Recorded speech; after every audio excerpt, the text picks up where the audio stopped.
bagaimana kabar kalian hari ini? Semoga kalian semua sehat selalu. Kami ucapkan terima kasih kepada sahabat yang sudah like, komen dan subscribe ke channel kami.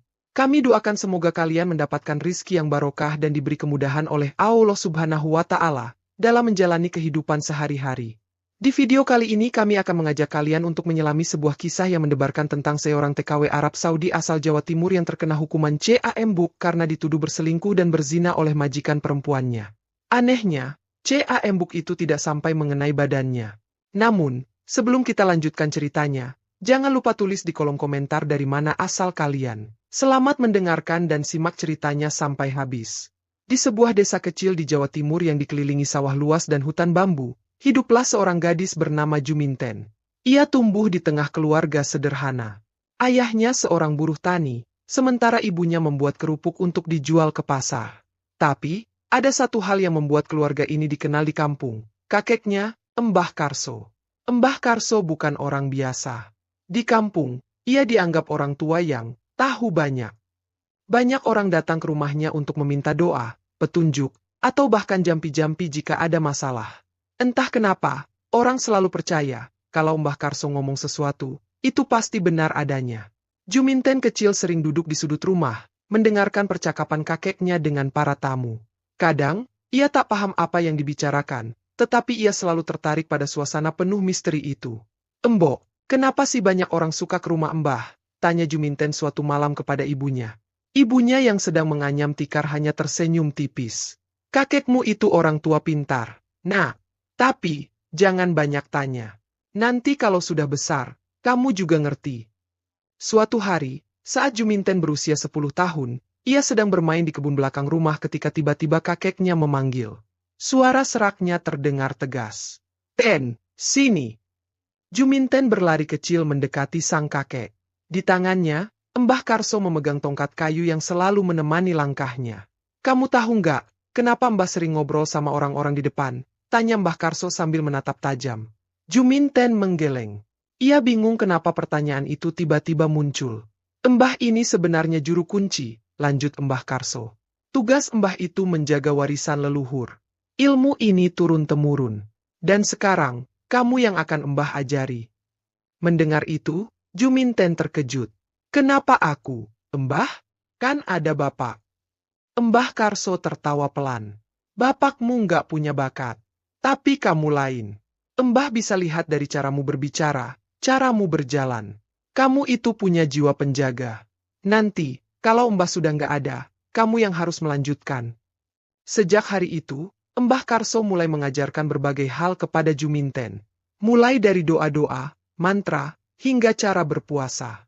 Tapi yang paling sering diajarkan adalah ilmu lembu sekilan.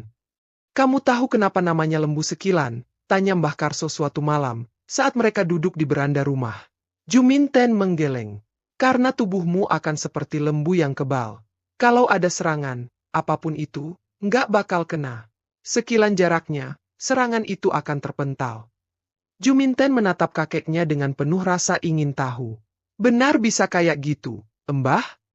Mbah Karso mengangguk. "Tapi ingat, ilmu ini bukan mainan. Ada pantangan yang gak boleh kamu langgar." "Pantangan apa, Mbah?" "Jangan pernah gunakan ilmu ini untuk hal yang salah. Kalau kamu melanggar, bukan cuma dirimu yang kena, tapi seluruh keluargamu juga." Peringatan itu selalu diulang-ulang oleh Mbah Karso setiap kali mereka belajar. Namun, di balik semua latihan dan ajaran itu, Juminten merasa ada sesuatu yang berat dalam ilmu ini. Kadang, ia bertanya-tanya apakah ia benar-benar siap memikul tanggung jawab besar ini. Tahun demi tahun berlalu. Juminten tumbuh menjadi remaja yang tangguh dan cerdas.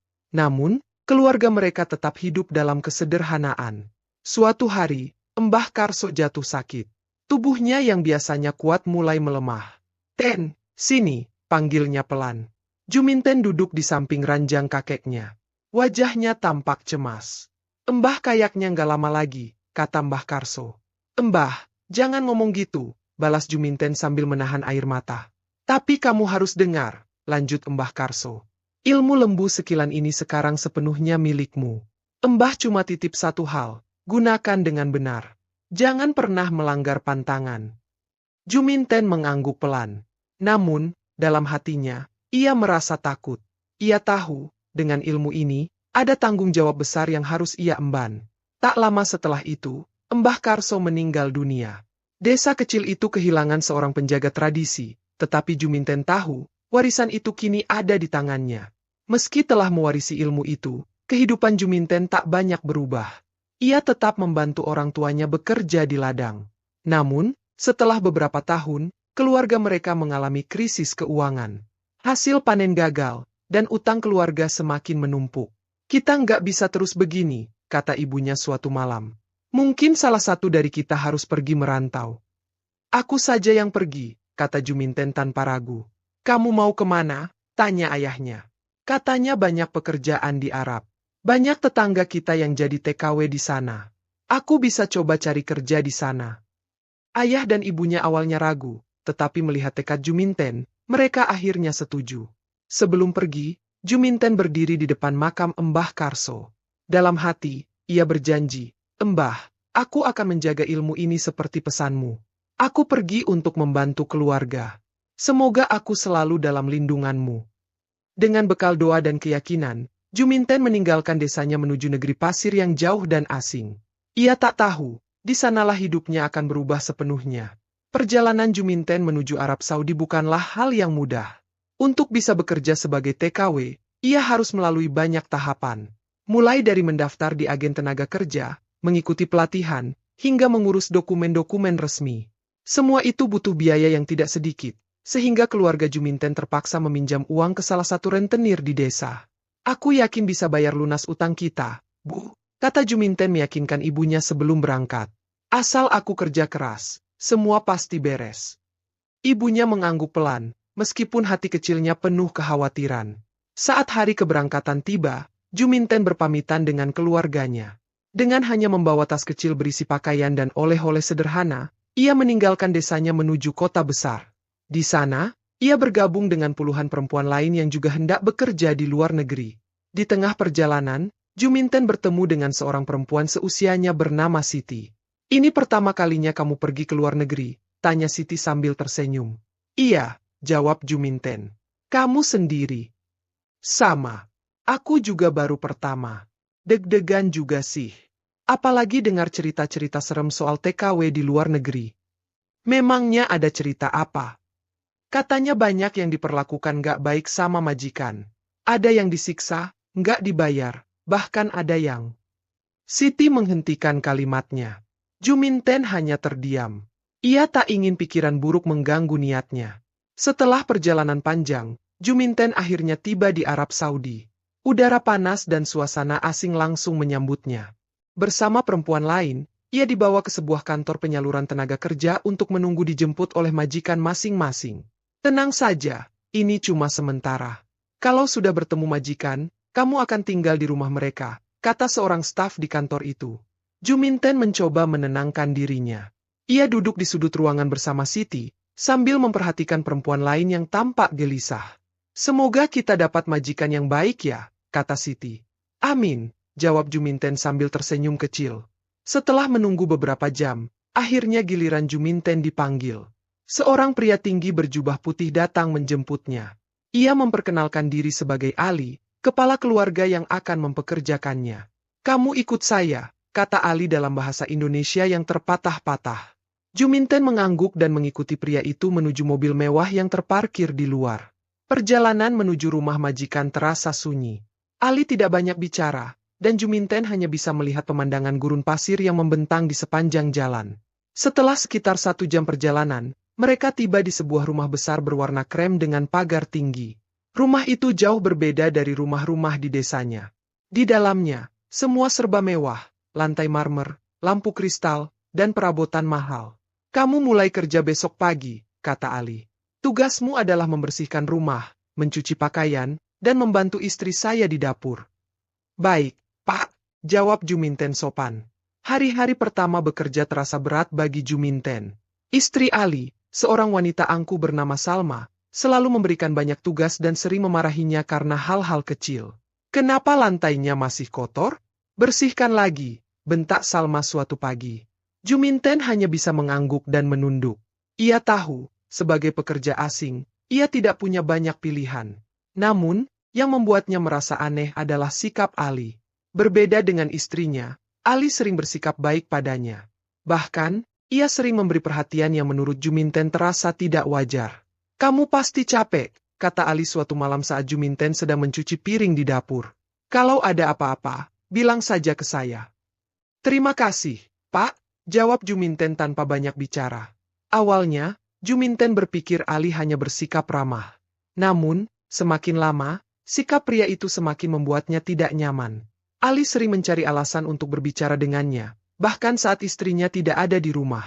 "Juminten, kamu ini cantik sekali," kata Ali suatu hari sambil tersenyum lebar. Juminten tertegun. Ia tidak tahu harus merespons bagaimana. Dalam hati, ia merasa ada sesuatu yang tidak beres. Malam itu, Juminten duduk di kamar kecilnya sambil merenung.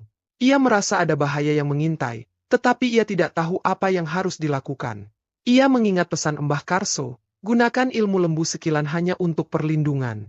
Jangan melanggar pantangan." "Aku nggak mau macam-macam," gumamnya dalam hati. "Aku cuma ingin bekerja dengan baik dan membantu keluarga." Namun, ia juga sadar bahwa situasinya semakin sulit. Sikap Salma yang kasar, perhatian berlebihan dari Ali, dan tekanan kerja yang berat membuatnya merasa terjebak. Juminten memutuskan untuk bertahan. Ia yakin, selama ia menjaga dirinya dan tidak melanggar aturan, semuanya akan baik-baik saja. Tapi ia tidak tahu, badai besar sedang menunggunya di depan. Hari-hari Juminten sebagai TKW di rumah keluarga Ali berlalu dengan penuh tekanan. Ia bangun sebelum subuh untuk mulai bekerja, membersihkan seluruh rumah, mencuci pakaian, memasak, dan memastikan semua berjalan lancar. Istri majikan, Salma, selalu menemukan alasan untuk memarahi atau mengkritiknya. "Kenapa piring ini masih ada noda? Kamu itu kerja atau cuma main-main?" bentak Salma suatu pagi. "Maaf, Bu. Saya bersihkan lagi," jawab Juminten pelan sambil menunduk. Tapi tidak peduli seberapa keras ia berusaha, sepertinya tidak ada yang pernah cukup bagi Salma. Bahkan saat semuanya tampak sempurna, wanita itu tetap menemukan kesalahan. Namun, yang lebih membuat Juminten gelisah adalah sikap Ali, majikannya. Pria itu sering mendekatinya saat Salma tidak ada. Perhatian kecil yang awalnya dianggap biasa mulai terasa mengganggu. "Juminten, kamu jangan terlalu capek ya," kata Ali suatu malam ketika ia sedang mengelap meja makan. Juminten hanya tersenyum tipis, berusaha menghindari percakapan. Satu malam, ketika Salma pergi mengunjungi keluarganya di kota lain, Ali pulang lebih awal dari biasanya. Ia memanggil Juminten dengan suara lembut, hampir seperti berbisik. "Juminten, sini sebentar," katanya dari ruang tamu. Juminten mendekat dengan hati-hati. Ia berdiri di depan Ali sambil menunduk, mencoba menghindari tatapan pria itu. "Kamu sudah kerja bagus di sini," kata Ali. "Tapi kamu tahu, saya ini suka sama kamu. Kamu itu cantik." Juminten langsung merasa darahnya mendidih. Ia menelan ludah, berusaha tetap tenang.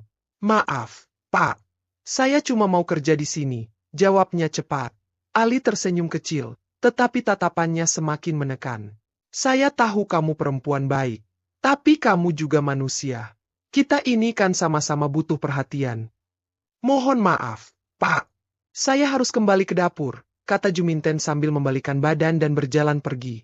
Namun, baru beberapa langkah, Ali menarik tangannya. "Jangan pura-pura nggak tahu, Juminten. Kamu mau saya kasih bonus, kan?" Juminten terdiam. Tangannya gemetar, tapi ia tahu, ini bukan saatnya panik. Dalam hati, ia mengingat pesan kakeknya, "Ilmu lembu sekilan ini untuk melindungimu dari hal-hal buruk." Dengan penuh keberanian, Juminten menarik tangannya dan berkata tegas, "Pak, saya hanya ingin bekerja dengan baik. Jangan paksa saya." Ali tertegun, mungkin karena tak menyangka Juminten akan melawan.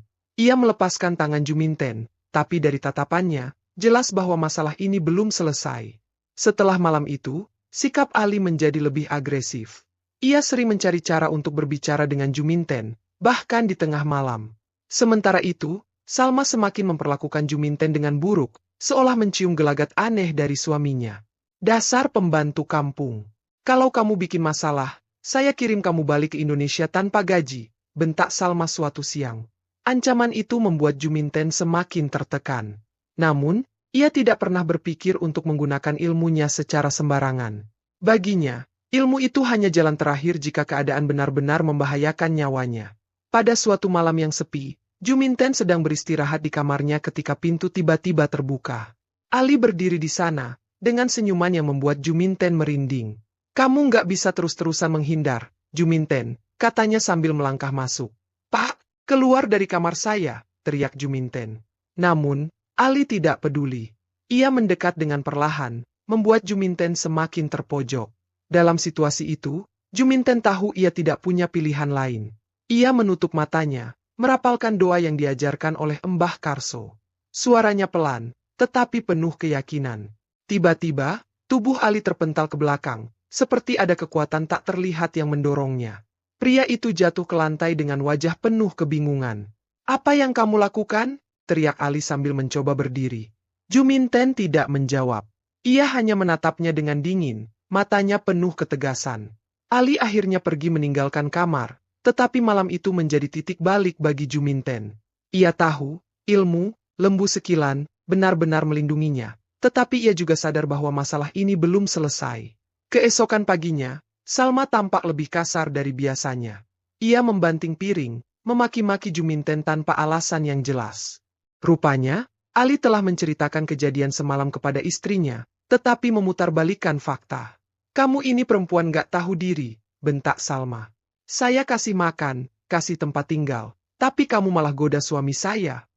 Bu, saya nggak pernah melakukan itu, jawab Juminten dengan suara gemetar. Jangan bohong. Saya tahu jenis perempuan seperti kamu. Juminten hanya bisa menangis.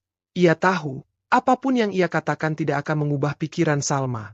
Hari-hari berikutnya semakin berat bagi Juminten. Ia dijauhi oleh semua orang di rumah itu.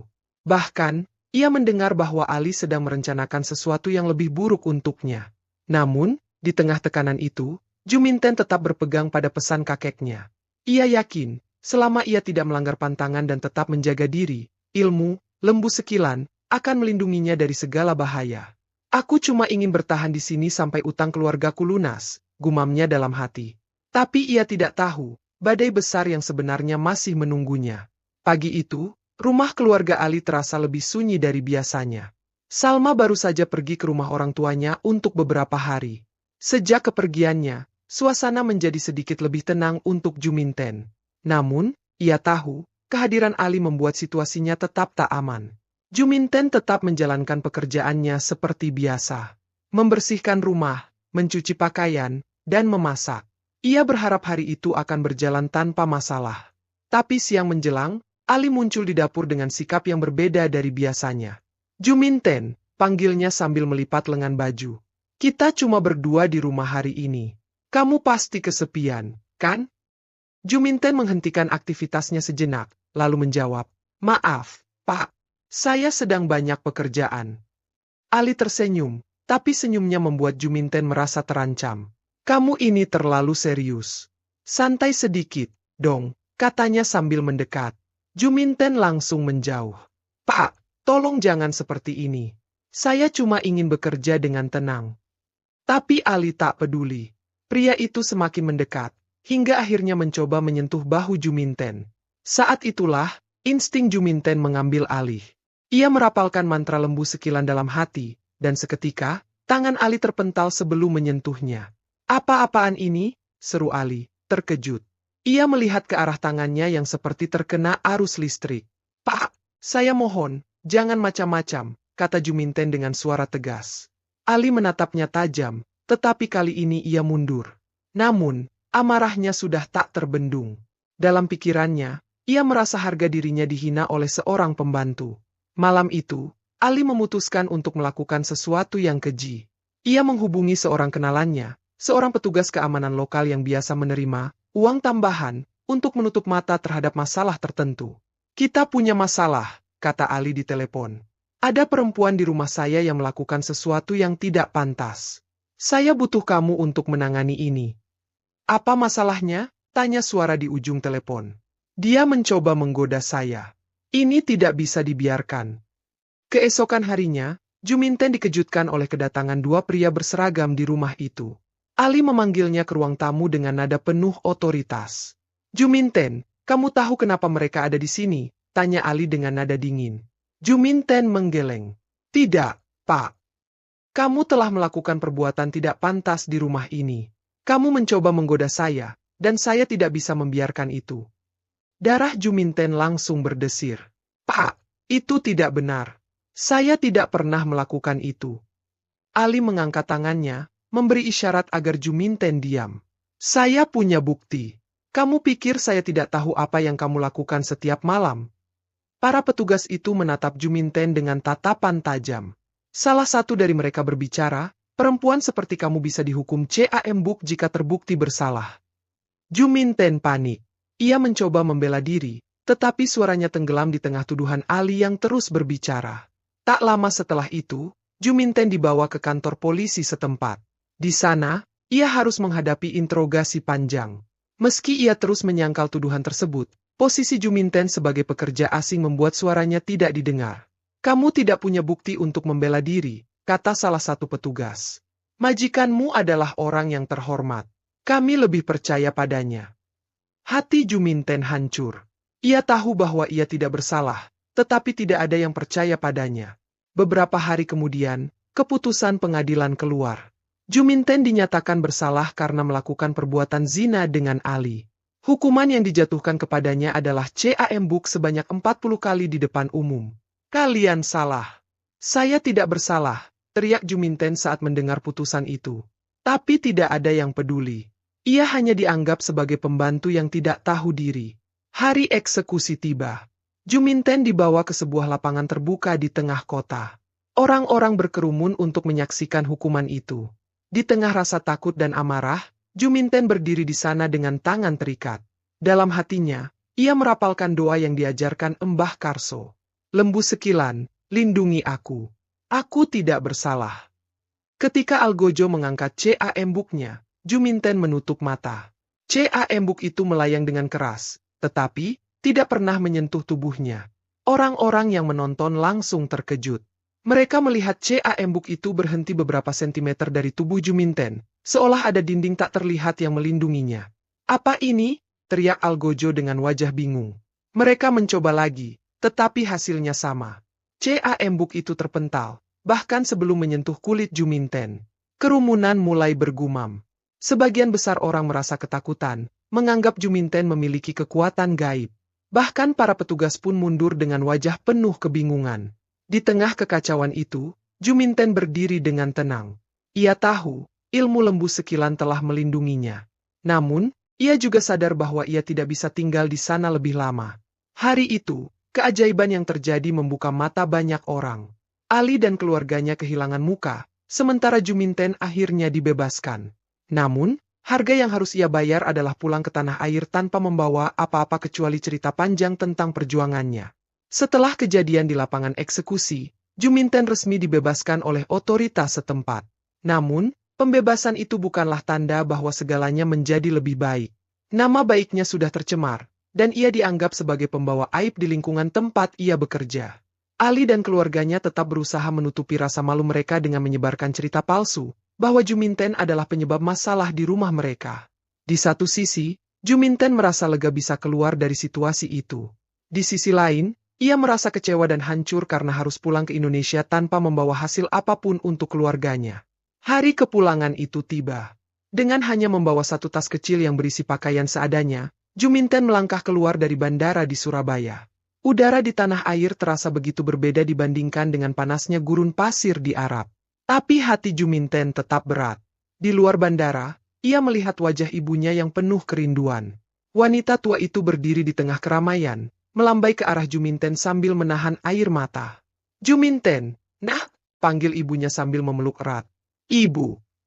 Juminten tak mampu berkata-kata. Pelukan itu adalah satu-satunya hal yang membuatnya merasa diterima kembali setelah semua yang ia alami. Kamu nggak apa-apa? Ibu dengar kabar buruk dari orang-orang desa, tapi ibu nggak percaya. Kamu pasti nggak salah, kata ibunya sambil mengusap punggung Juminten. Juminten hanya mengangguk. Ia tidak ingin menceritakan semuanya saat itu. Baginya, berada di rumah dan melihat keluarganya dalam keadaan sehat sudah cukup untuk mengobati sedikit rasa sakit di hatinya. Saat kembali ke desanya, Juminten disambut dengan berbagai pandangan. Sebagian tetangga memandangnya dengan rasa ingin tahu, sementara yang lain berbisik-bisik di belakangnya. Cerita tentang hukuman cambuk di Arab rupanya sudah sampai ke telinga warga desa. Kamu tahu, katanya Juminten itu dihukum cambuk di Arab. Tapi dia pakai ilmu hitam supaya nggak kena cambuk, bisik salah seorang tetangga kepada yang lain. Ya ampun, jangan-jangan dia benar-benar punya ilmu gaib. Kan dia dekat sama Mbah Karso, sahut yang lain. Juminten berusaha mengabaikan semua bisikan itu. Ia fokus membantu ibunya di rumah, membersihkan ladang kecil mereka, dan memulai hidup baru. Namun, setiap kali ia keluar rumah, pandangan aneh dari tetangga-tetangga itu membuatnya semakin merasa terasing. Suatu sore, Juminten duduk di beranda rumah bersama ibunya. Ia menatap matahari yang perlahan tenggelam di balik bukit, pikirannya melayang jauh. Bu, aku nggak bisa bantu bayar utang kita. Aku malah pulang dengan tangan kosong, kata Juminten dengan suara lirih. Ibunya menggenggam tangan Juminten erat. Nak, yang penting kamu selamat. Uang bisa dicari, tapi nyawa nggak bisa diganti. Tapi, Bu, semua orang di desa ngomongin aku. Mereka bilang aku bawa malu. Biarkan saja mereka bicara. Ibu tahu siapa kamu sebenarnya. Kamu anak baik, dan kamu sudah berjuang keras. Jawab ibunya dengan penuh keyakinan. Kata-kata itu memberi sedikit ketenangan bagi Juminten. Tapi ia tahu, luka batinnya tidak akan sembuh dalam waktu singkat. Beberapa hari kemudian, Juminten memutuskan untuk menemui Mbah Karso, kakeknya yang dulu mengajarinya ilmu lembu sekilan. Rumah Mbah Karso berada di pinggir desa, dikelilingi oleh pepohonan rimbun. Mbah, panggil Juminten ketika tiba di depan rumah. Mbah Karso, seorang pria tua dengan rambut putih panjang, keluar sambil tersenyum tipis. Juminten, cucuku, aku sudah dengar semuanya. Masuklah. Juminten duduk di tikar tua yang terhampar di ruang tamu. Ia menceritakan semua yang terjadi di Arab, termasuk bagaimana ilmu lembu sekilan menyelamatkannya dari cambukan. Kamu sudah menggunakan ilmu itu dengan benar, Juminten, kata Mbah Karso. Ilmu ini hanya untuk melindungi diri, bukan untuk hal lain. Kamu telah menjaga amanahnya. Tapi, Mbah, kenapa hidupku jadi seperti ini? Apa aku salah mengambil jalan? Tanya Juminten dengan suara bergetar. Mbah Karso menatapnya dengan mata penuh kebijaksanaan. Hidup adalah perjalanan, cucuku.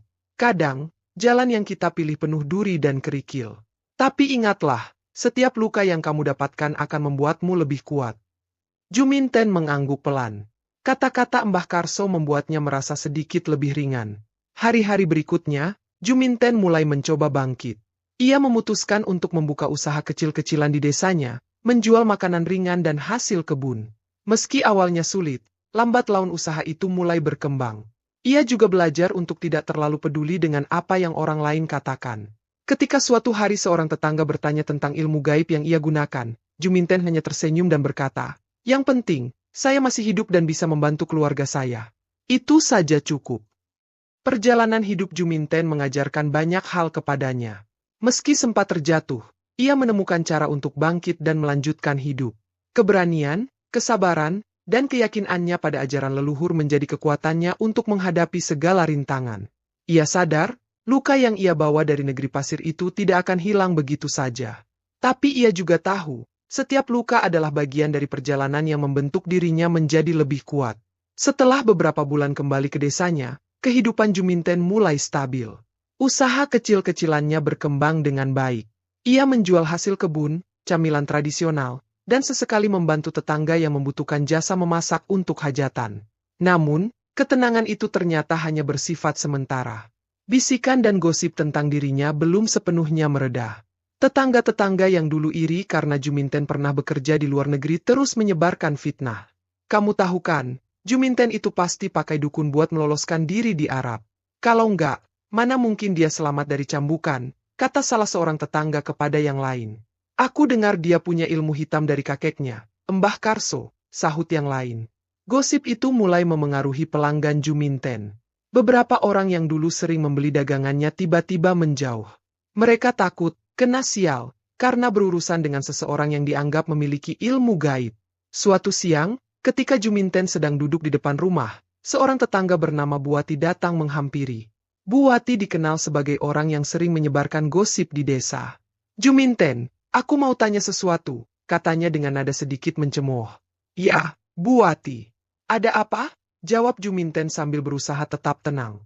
Itu, aku dengar kamu dulu di Arab dihukum cambuk, tapi nggak kena. Katanya kamu pakai ilmu dari Mbah Karso, ya? Juminten menarik napas panjang. Ia tahu, ini pasti akan terjadi lagi. Bu, saya nggak pakai ilmu apa-apa. Yang saya lakukan cuma berdoa dan minta perlindungan Tuhan. Tapi, orang-orang bilang lain. Kalau kamu nggak punya ilmu gaib, mana mungkin cambukan itu nggak kena?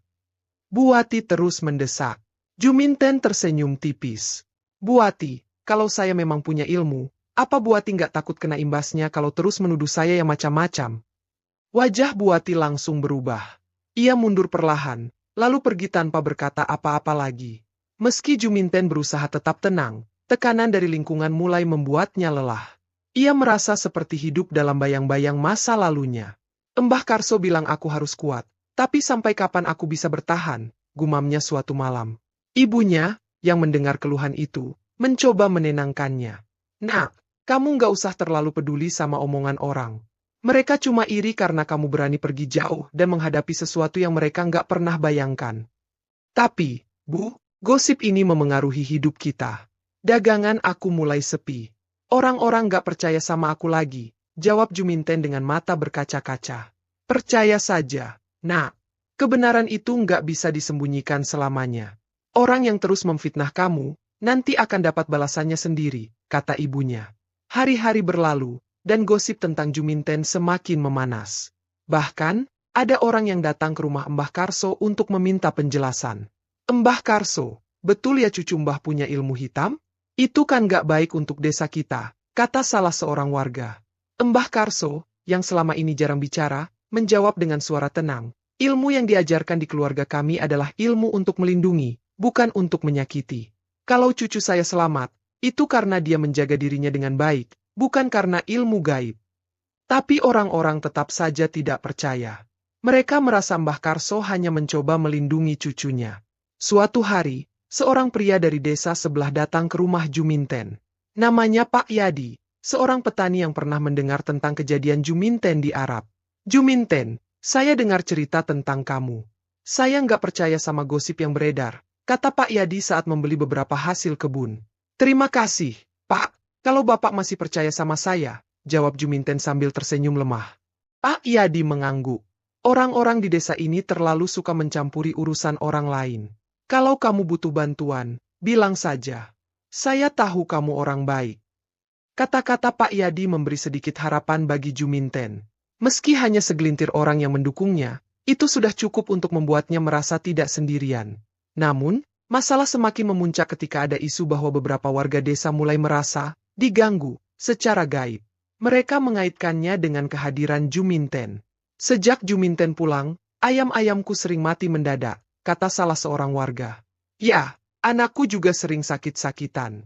Jangan-jangan ini karena dia, tambah yang lain. Gosip itu membuat Juminten menjadi kambing hitam atas berbagai kejadian aneh di desa. Suatu malam, sekelompok warga datang ke rumah Juminten. Mereka membawa obor dan tampak marah. Juminten, keluar. Kita mau bicara, teriak salah seorang dari mereka. Juminten keluar dengan hati-hati, didampingi oleh ibunya. Wajahnya tetap tenang meski hatinya berdegup kencang. Ada apa, Pak, Bu? Tanyanya dengan suara tenang. Kami ingin kamu pergi dari desa ini. Sejak kamu pulang, banyak hal buruk terjadi, teriak salah satu warga. Tapi saya nggak melakukan apa-apa. Semua itu kebetulan, jawab Juminten. Kebetulan? Kamu pikir kami bodoh? Kalau kamu nggak pergi, kami akan lapor ke kepala desa. Ibunya mencoba membela. Anak saya nggak bersalah. Kalian cuma cari alasan untuk menyalahkan dia. Namun, warga tidak peduli. Mereka terus menekan Juminten untuk meninggalkan desa. Malam itu, Juminten merasa hatinya hancur. Ia duduk di depan rumah, memandangi bintang-bintang. Mungkin aku memang gak punya tempat di sini, gumamnya pelan. Tapi dalam hatinya, ia tahu bahwa ia harus tetap kuat. Ia tidak bisa menyerah begitu saja, meski semua orang seolah ingin menjatuhkannya. Malam itu, Juminten duduk termenung di depan rumahnya. Setelah didatangi warga desa dengan tuduhan yang tak masuk akal, hatinya terasa semakin berat. Ia merasa semua upaya untuk menjalani hidup dengan damai seperti selalu terbentur tembok. Namun, Ada satu hal yang selalu ia ingat dari ajaran Mbah Karso, kekuatan sejati berasal dari keyakinan dan ketenangan hati. Kata-kata itu membuatnya kembali fokus pada apa yang benar. Kalau aku menyerah sekarang, berarti aku kalah dengan fitnah, gumamnya pada diri sendiri. Keesokan harinya, meski ada rasa takut di hatinya, Juminten memutuskan untuk pergi ke rumah kepala desa. Ia tahu, ia harus mengambil langkah untuk membersihkan namanya. Di sana, ia bertemu dengan Pak Lurah, seorang pria paruh baya yang dikenal bijaksana. Ada apa, Juminten? Kelihatannya kamu punya sesuatu yang ingin disampaikan, tanya Pak Lurah. Pak, saya ingin bicara soal semua fitnah yang beredar di desa tentang saya. Orang-orang menuduh saya pakai ilmu hitam dan menyebabkan hal-hal buruk. Saya nggak tahu lagi harus bagaimana, kata Juminten dengan suara tegas meski matanya berkaca-kaca. Pak Lurah mengangguk pelan. Saya dengar kabar itu. Tapi, apakah kamu benar-benar melakukannya? Tidak, Pak. Demi Tuhan, saya tidak melakukan apa-apa. Semua yang terjadi di Arab itu bukan karena ilmu hitam, tapi karena doa dan perlindungan dari Yang Maha Kuasa. Saya cuma ingin bekerja dengan tenang dan membantu keluarga saya, jawab Juminten. Pak Lurah diam sejenak, lalu berkata, baik, saya akan memanggil warga untuk membicarakan hal ini. Kamu juga harus datang dan sampaikan apa yang kamu rasakan. Malam harinya, warga desa berkumpul di balai desa. Semua tampak penasaran dengan apa yang akan disampaikan oleh Juminten. Beberapa bahkan masih berbisik-bisik, menyebarkan gosip yang sama. Pak Lurah memulai pertemuan itu dengan suara lantang. Saudara-saudara sekalian, kita di sini untuk mendengarkan apa yang ingin disampaikan oleh Juminten. Sebelum kita menuduh lebih jauh, kita harus mendengar langsung dari dia. Juminten berdiri di tengah ruangan.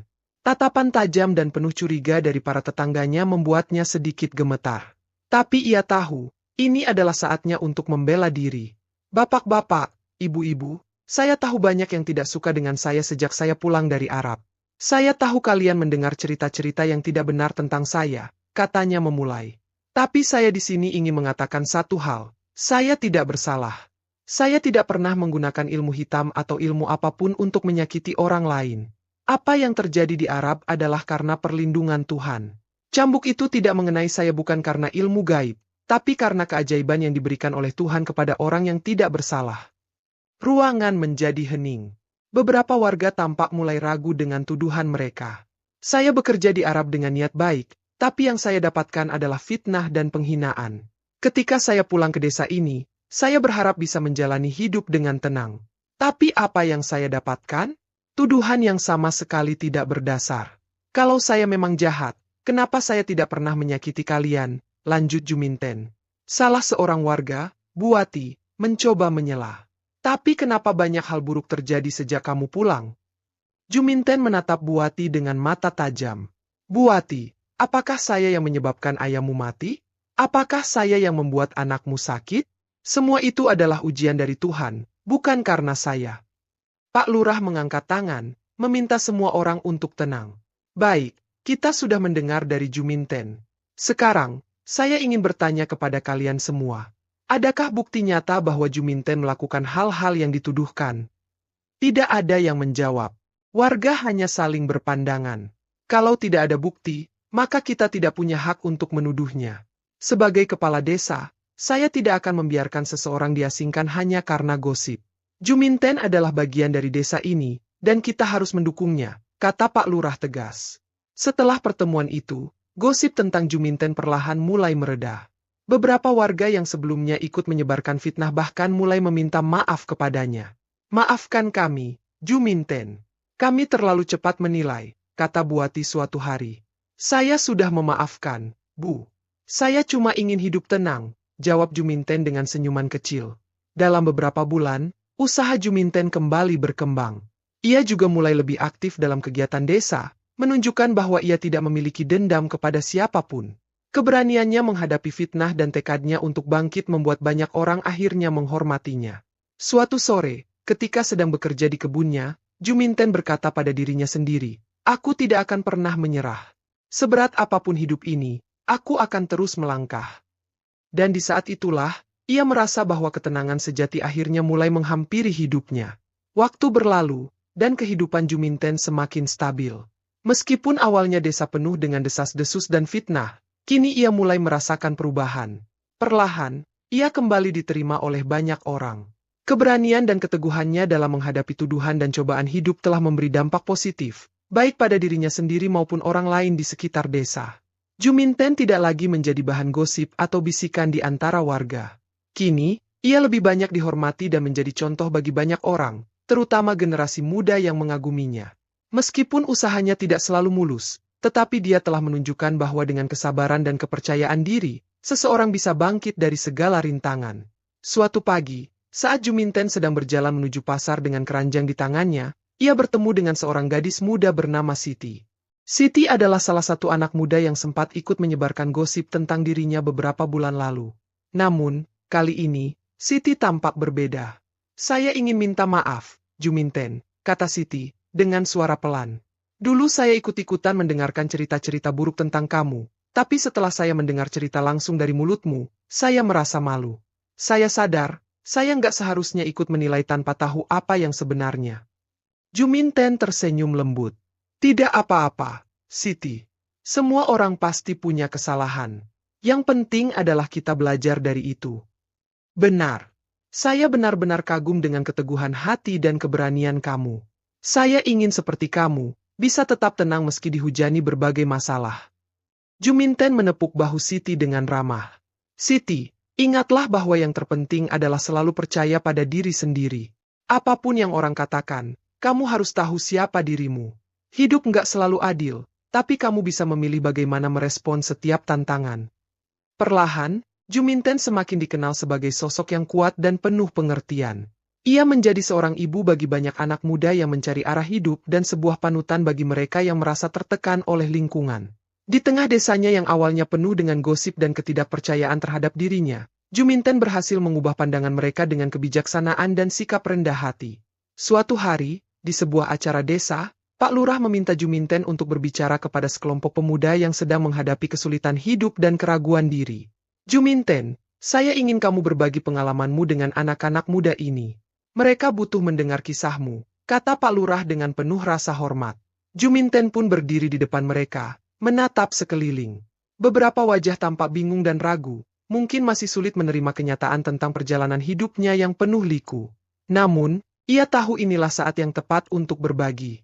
"Anak-anak muda, saya tahu hidup kalian tidak selalu mudah. Terkadang, kita merasa dunia ini tidak adil, dan kita terpuruk oleh apa yang orang katakan tentang kita. Saya sendiri pernah merasakannya. Banyak orang yang menilai saya hanya berdasarkan gosip, tapi saya tetap bertahan," mulai Juminten dengan suara tegas namun lembut. "Saya ingin kalian tahu, tidak ada jalan yang selalu mulus. Pasti ada rintangan, cemoohan, dan tekanan. Tapi, yang terpenting adalah bagaimana kita menghadapi itu semua. Jangan biarkan pendapat orang lain menentukan siapa kalian.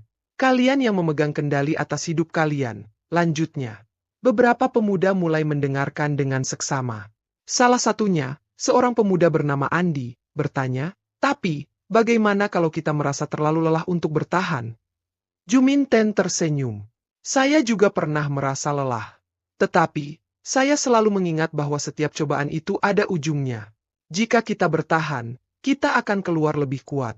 Dan jangan lupa, ada orang-orang yang peduli dengan kita. Jangan ragu untuk meminta bantuan ketika merasa terjatuh." Seiring waktu, Juminten semakin merasa damai dengan dirinya. Meskipun perjalanan hidupnya penuh dengan ujian, ia berhasil menemukan kedamaian yang sejati. Ia belajar untuk menerima dirinya apa adanya, dengan segala kekurangan dan kelebihannya. Kini, ia tidak hanya seorang wanita yang pernah dihukum cambuk, tapi seorang ibu yang penuh kasih dan inspirasi. Ia dikenal sebagai simbol keteguhan dan keberanian, yang meski datang dari latar belakang yang sederhana, mampu berdiri tegak di tengah segala tantangan. Pada suatu sore yang tenang, saat ia duduk di beranda rumah bersama ibunya, Juminten merenung. "Bu, akhirnya saya bisa merasa tenang. Semua yang saya lalui, meski sulit, membuat saya lebih kuat." Ibunya memandang dengan penuh kebanggaan. "Ibu tahu kamu bisa, Nak. Kamu punya hati yang kuat." Juminten tersenyum, merasa damai. Ia tahu, perjalanan hidupnya telah membawanya ke titik ini, titik di mana ia menerima dirinya sepenuhnya, tanpa merasa harus menjelaskan atau membela diri kepada orang lain. Semua yang penting adalah dirinya sendiri, keluarganya, dan masyarakat yang kini menghormatinya. Terima kasih, Bu. Kamu selalu ada untuk saya. Dan terima kasih untuk doa-doa yang tak pernah putus. Saya tahu, tanpa itu, saya tidak akan pernah sampai di sini. Ibunya merangkulnya dengan lembut. Kamu anak yang kuat, Juminten. Kamu sudah melampaui banyak hal, dan sekarang kamu bisa melihat betapa berartinya dirimu bagi banyak orang. Dengan hati penuh syukur, Juminten menatap langit senja yang indah. Meski hidupnya telah diuji, ia tahu satu hal, bahwa ia bisa melewati semuanya dan menjadi lebih baik dari sebelumnya. Waktu berlalu dengan tenang, dan hidup Juminten mulai menemukan ritmenya yang baru. Meskipun tantangan tidak pernah sepenuhnya hilang, ia merasa bahwa kini ia telah menguasai cara untuk menghadapi dunia dengan penuh keyakinan. Setiap langkah yang diambilnya terasa lebih mantap, karena ia tahu bahwa setiap ujian adalah bagian dari proses untuk menjadi lebih kuat. Desa yang dulu dipenuhi dengan bisikan gosip kini mulai melihatnya dengan cara yang berbeda. Juminten bukan lagi sekadar pembantu rumah tangga yang dihukum cambuk di negeri jauh, tapi seorang wanita yang berhasil membuktikan bahwa dengan keberanian, kejujuran, dan ketekunan, siapapun bisa bangkit dari keterpurukan. Pada suatu pagi, saat matahari baru saja muncul di balik pegunungan, Juminten duduk di beranda rumah, ditemani secangkir teh hangat. Pagi itu terasa berbeda, penuh kedamaian.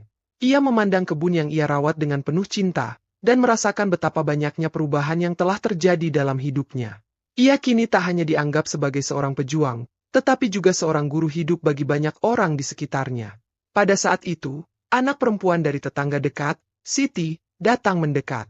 Wajahnya tampak serius, namun ada semangat yang baru di matanya. Bunda Juminten, aku ingin berbicara, kata Siti. Juminten tersenyum lembut. Ada apa? Siti, kamu tampaknya punya banyak pikiran. Siti duduk di sebelahnya, menghela napas panjang. Aku ingin bilang terima kasih, karena kamu sudah banyak memberi inspirasi kepadaku. Dulu aku sering dengar cerita buruk tentang kamu, dan ikut-ikutan menilai tanpa tahu kenyataannya. Tapi setelah aku mendengarkan cerita langsung darimu, aku sadar banyak hal. Kamu mengajarkan aku bahwa hidup ini tidak selalu adil, dan kita hanya bisa memilih bagaimana cara kita meresponsnya. Juminten menatap Siti dengan penuh perhatian. Setiap orang punya cerita, Siti. Dan setiap cerita itu, meskipun berbeda-beda, pasti ada pelajaran yang bisa diambil. Kamu sudah belajar banyak, dan itu sudah cukup. Siti menunduk, lalu mengangkat kepala dengan penuh keyakinan. Aku ingin lebih seperti kamu, bisa menginspirasi orang-orang di sekitar, dan tidak takut menghadapi dunia. Juminten tersenyum dan menepuk bahu Siti. Kamu pasti bisa, Siti. Ingat, kekuatan bukan hanya datang dari apa yang kamu hadapi, tapi dari bagaimana kamu bangkit setelah jatuh. Beberapa bulan setelah percakapan itu, Siti benar-benar mulai berubah. Ia yang dulu sering dipandang remeh oleh teman-temannya, kini menjadi sosok yang penuh semangat dan berani menghadapi tantangan hidup. Ia mulai membuka usaha kecil-kecilan dan aktif membantu orang-orang di desa. Dalam setiap kesempatan, Siti selalu bercerita tentang apa yang ia pelajari dari Juminten, tentang keberanian, keteguhan hati, dan pentingnya menjaga integritas diri. Juminten tidak hanya menjadi inspirasi bagi Siti, tetapi juga bagi banyak orang di desa. Setiap kali ada masalah atau kesulitan yang datang, warga mulai mencari nasihat darinya. Juminten merasa sangat bersyukur atas semua perubahan itu. Kini, ia bukan hanya seorang ibu dan istri, tetapi juga seorang mentor bagi mereka yang membutuhkan bimbingan. Ia telah menemukan tujuan yang lebih besar dalam hidupnya, menjadi bagian dari perubahan yang lebih baik bagi komunitasnya.